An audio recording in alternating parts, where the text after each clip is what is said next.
NCERT books for class 12 biology जीव विज्ञान।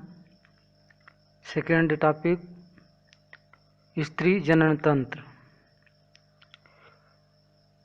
है। दोस्तों, आशा करता हूँ आप सब लोग अच्छे और खुश होंगे। आज हम लोग यहाँ पर चर्चा करेंगे स्त्री जनन तंत्र के बारे में। 12वीं क्लास की जो तीसरे अध्याय का दूसरा टॉपिक है। अभी यहाँ पर हम लोग देखें, ये जो स्त्री श्रोणी प्रदेश का जनन तंत्र दर्शाने वाला चित्र है। जैसा कि आप देख रहे हैं, गर्भाशय, यहाँ जो है ये गर्भाशय है। मूत्राशय, ये मूत्राशय है। जघन संघान, ये जघन संघान है। मूत्रमार्ग, यह मूत्रमार्ग का स्थान है। भगशेफ, भगशेफ का स्थान है। बृहद भगोष्ठ, ये बृहद भगोष्ठ है। लघु भगोष्ठ, भगोष्ठ दो प्रकार के होते हैं, एक बृहद होता है, एक लघु होता है। योनि द्वार, योनि का द्वार है, ये पूरा योनि का द्वार है। गुदा, योनि, मलाशय, गर्भाशय। तो 4 इधर हो गए और 4, 8, 12 प्रकार के भागों के बारे में इसमें बताया गया। स्त्री श्रोणी प्रदेश में 12 मुख्य जो होते हैं भाग होते हैं। स्त्री जनन तंत्र क्या होता है? स्त्री जनन तंत्र के अंतर्गत एक जोड़ा अंडाशय का, जिसे ओवरी कहते हैं, के साथ एक जोड़ा अंडवाहिनी, जिसको इंग्लिश में ओविडक्ट कहते हैं, एक गर्भाशय यूटेरस, एक गर्भाशय ग्रीवा सर्विक्स तथा एक योनि वेजाइना और बाह्य जननेंद्रिय एक्सटर्नल जेनिटेलिया होता है। जैसा कि इसमें 3.3 चित्र में दिखाया गया है, शामिल होते हैं। जो श्रोणी क्षेत्र में होते हैं, जनन तंत्र के ये सभी अंग एक जोड़ा स्तन ग्रंथियां मैमेरी ग्लैंड्स के साथ संरचनात्मक तथा क्रियात्मक रूप से संयोजित होते हैं। जनन तंत्र में स्तन ग्रंथियों का भी महत्व है। अब इस चित्र को देखें, यह स्त्री जनन तंत्र का दृश्य है। ये स्त्री जनन तंत्र का चित्र है। पहला जो है गर्भाशय बुध्न फंडस, दूसरा गर्भाशय गुहा, तीसरा गर्भाशय अंतः स्तर, चौथा गर्भाशय पेशी स्तर, पांचवा परिगर्भाशय। इधर से देखें, संकीर्ण पथ स्थम, एम्पुला तुम्बिका, कीप, डिंब ग्रंथि जिसमें डिंब रखते हैं, अंडाशय, झलल्लरी, गर्भाशय ग्रीवा, ग्रीवानाल, योनि। ये 3 जो होते हैं अंडवाहिनी नालिकाएं होती हैं, इसको विशेष रूप से ध्यान रखें। संकीर्ण पथ, स्थमस, एम्पुला तुम्बिका और कीप, यहाँ अंडवाहिनी अर्थात अंड को इसके अंदर धारण किया जाता है। स्त्री जनन तंत्र को आशा करता हूँ आप समझ गए होंगे। आगे देखते हैं,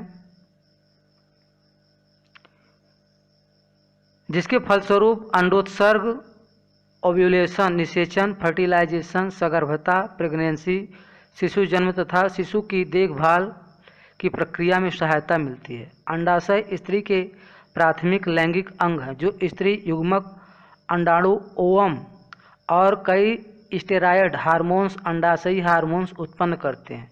उदर के निचले भाग के दोनों ओर एक एक अंडाशय स्थित होता है।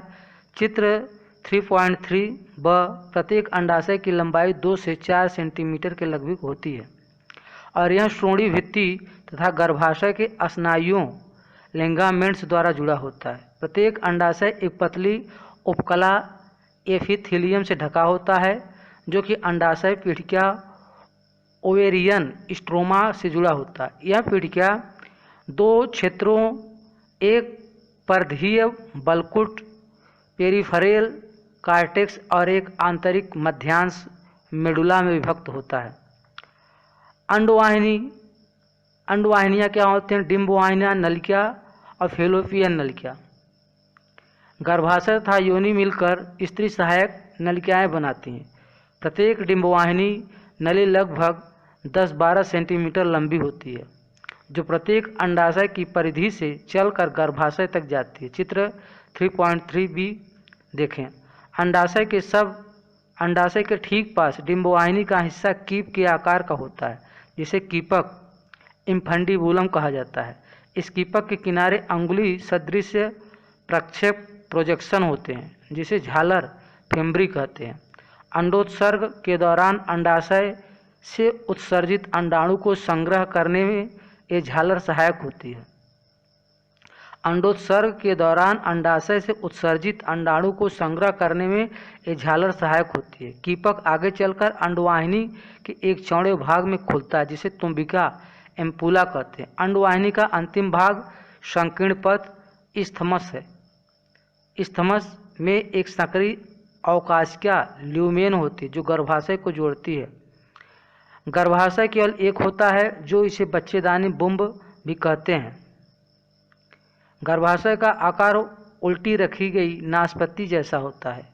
यह श्रोणी भित्ति से स्नायुओं द्वारा जुड़ा होता है। गर्भाशय एक पतली ग्रीवा द्वारा योनि में खुलता है।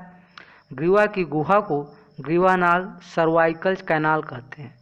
चित्र 3.3b में आप देख सकते हैं, जो योनि के साथ मिलकर जन्मनाल बर्थ कैनाल की रचना करती है। गर्भाशय की भित्ति ऊतकों की 3 परत वाली होती है। बाहरी पतली झिल्ली में अस्तर परिगर्भाशय पेरीमेट्रियस, मध्य मोटी चिकनी पेशी अस्तर को गर्भाशय पेशी अस्तर मायोमेट्रियम और आंतरिक ग्रंथिल अस्तर को गर्भाशय अंतः अस्तर एंड्रोमेटियम कहते हैं, जो गर्भाशय गुहा को अस्तरित करती है। आर्तव चक्र मेन्स्ट्रुअल साइकिल के दौरान गर्भाशय के अंतः स्तर में चक्रीय परिवर्तन होते हैं, जबकि गर्भाशय पेशी स्तर में प्रसव के समय काफ़ी तेज संकुचन होता है। स्त्री के बाह्य जनेंद्रिय के अंतर्गत जघन शैल, मांस प्यूबिस, बृहद भगोष्ठ, लेबिया मेजोरा, लघु भगोष्ठ, लेबिया माइनोरा, योनि चछद, हाइमेन और भगसेफ, क्लाइटोरिस आदि होते हैं। चित्र 3.3a देखें। जघन शैल वसामप ऊतकों से बनी एक गद्दी सी होती है, जो त्वचा और जघन बालों से ढकी होती है। बृहद भगोष्ठ ऊतकों का मांसल वलन फोल्ड है, जो जघन शैल के नीचे तक फैले होते हैं और योनिद्वार के घेरे रहते हैं। योनिद्वार द्वार को घेरे रहते हैं। लघु भगोष्ठ ऊतकों का एक जोड़ा वलन होता है और यह बृहद भगोष्ठ के नीचे स्थित होता है। योनि का द्वार प्रायः एक पतली झिल्ली, जिसे योनि चछद कहते हैं। योनि चछद अर्थात योनि छिद्र के समान होता है। अब यहाँ पर देखें आप, ये जो स्तन ग्रंथि है, स्तन ग्रंथि का चित्र है।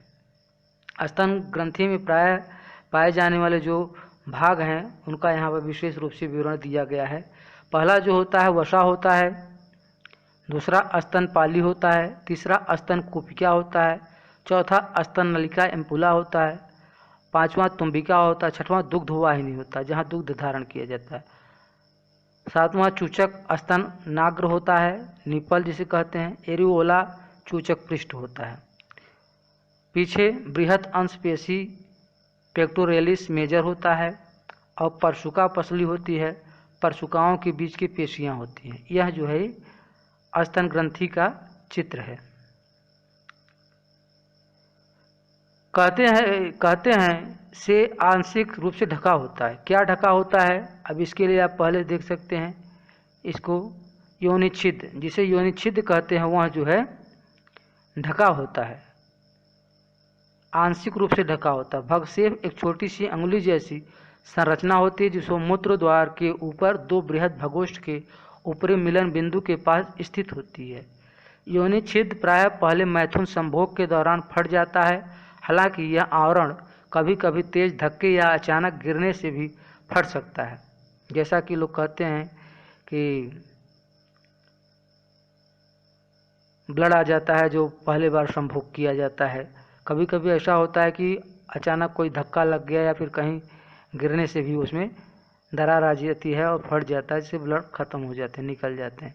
इसके अलावा योनि टैम्पान को घुसेड़ने या फिर घोड़े पर चढ़ने या साइकिल चलाने आदि खेल कूद की सक्रिय भागीदारी से फट सकता है। कुछ औरतों का यौनिच्छिद्र संभोग के बाद भी बना रहता है, इसलिए यौनिच्छिद्र के होने अथवा न होने की बात को किसी स्त्री कौमार्य, वर्जिनिटी या यौन अनुभव का वास्तविक सूचक नहीं माना जा सकता।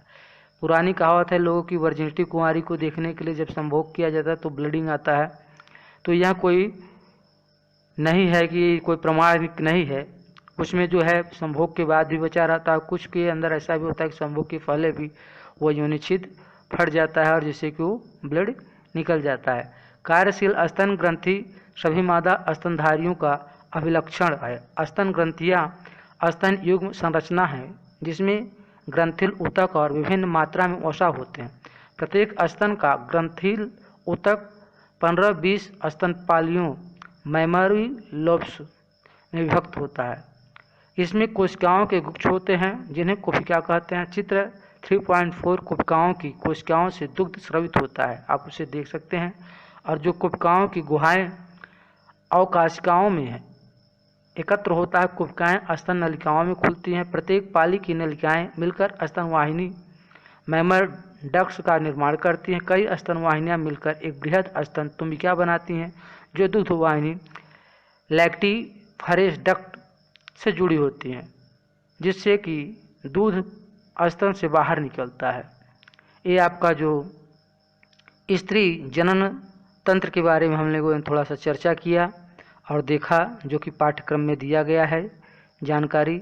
मैं आशा करता हूं कि आप लोगों को यह पसंद आया होगा और आप लोग इसमें किसी भी प्रकार की आपको समस्या आती है इस टॉपिक पर तो आप हमसे कमेंट करके अपनी बात को रख सकते हैं। हम उसके समाधान के लिए आपको ज़रूर संपर्क करेंगे, आपको ज़रूर उत्तर देंगे।